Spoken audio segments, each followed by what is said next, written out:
So I just want to see if you guys can speak to a little bit of opioids, right? What? Or actually, did I miss anything with the definition of hip hop and what we talking about? I think we covered it.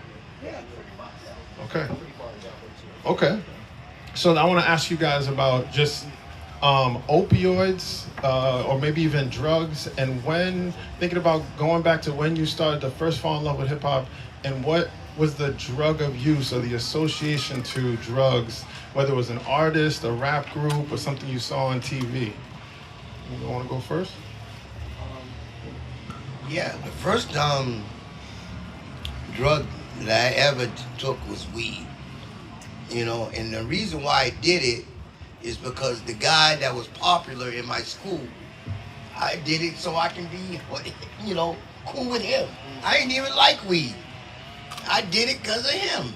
And so, anytime that I smoked, it was because I wanted to be around everybody that I wanted to be hang out with. I wanted to be popular too. I wanted to be so popular, I started selling it. If you wanted weed, go to Brendan. I remember one time I didn't have no weed, and what was it called? Catnip. I went and grabbed some catnip. Oh man, anyways. And I got busted with catnip, But as time went on, I learned to, by the police. By the police, yeah. It was in school. They called the police and whatever. But that was my first choice, and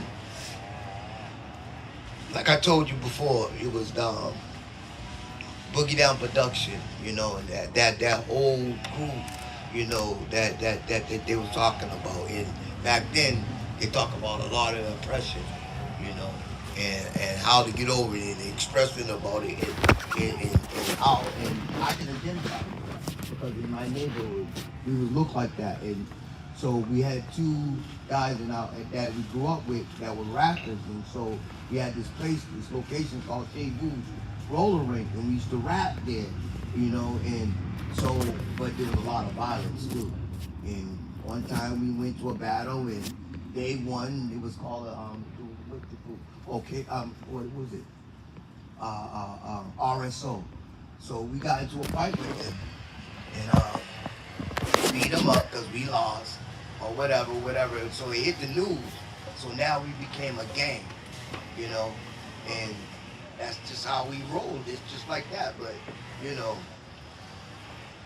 I wish it didn't happen that way, but that was my first introduction to all that. Thank you. Yeah, so going back to it, thank you for that, man.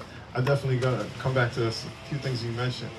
But yeah, so you think about like maybe when you first started to connect with hip hop and some of the drug references that were mentioned back then. Again, for me, since I was just so into the dance that lyrics were just not overpowering what I wanted to do. So the instrumental was like the key. We'd listen to Redman, Method Man, Wu-Tang. And they'd reference weed and smoking and things like that. But, for me, it wasn't, again, I opened up a business, fitness, health, and wellness. That already lets you know about my upbringing and what I cared not to do. You know what I mean? And so seeing, how my brother kept me away from those scenes, you know what I mean? I would say the hardest drug that I may have ever tried is mushrooms, you know what I mean? And that's something natural.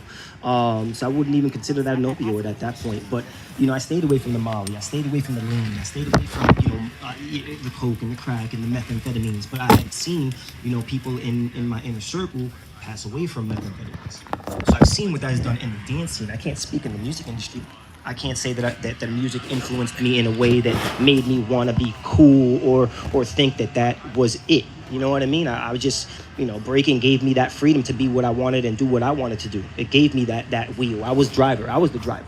And I wasn't influenced by really anything else that was going on. Again, friends, that I grew up with, gangbangers, selling drugs, into heavy trafficking and just doing things that you're not supposed to be doing. So I'm not a square, but I also knew that I had full ability to say, you know what, I got control of this. I'm not about that. Something's about to pop off. I'm good. I'd rather just say, you know what, something doesn't feel right. I'm paying attention to what's going on.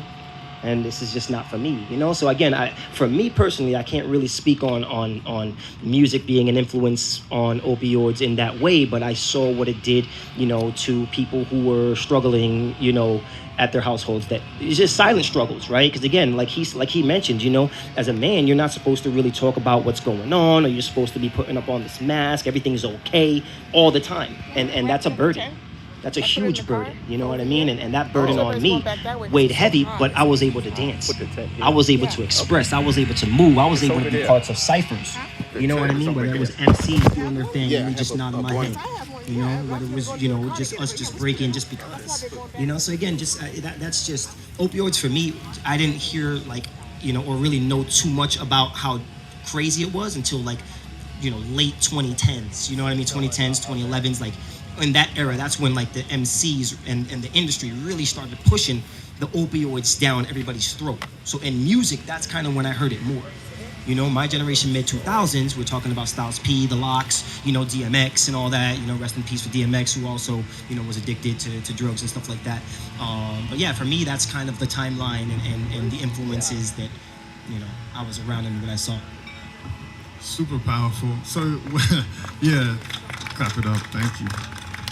Man, so one of the things as you were speaking that made me think about how much hip hop influences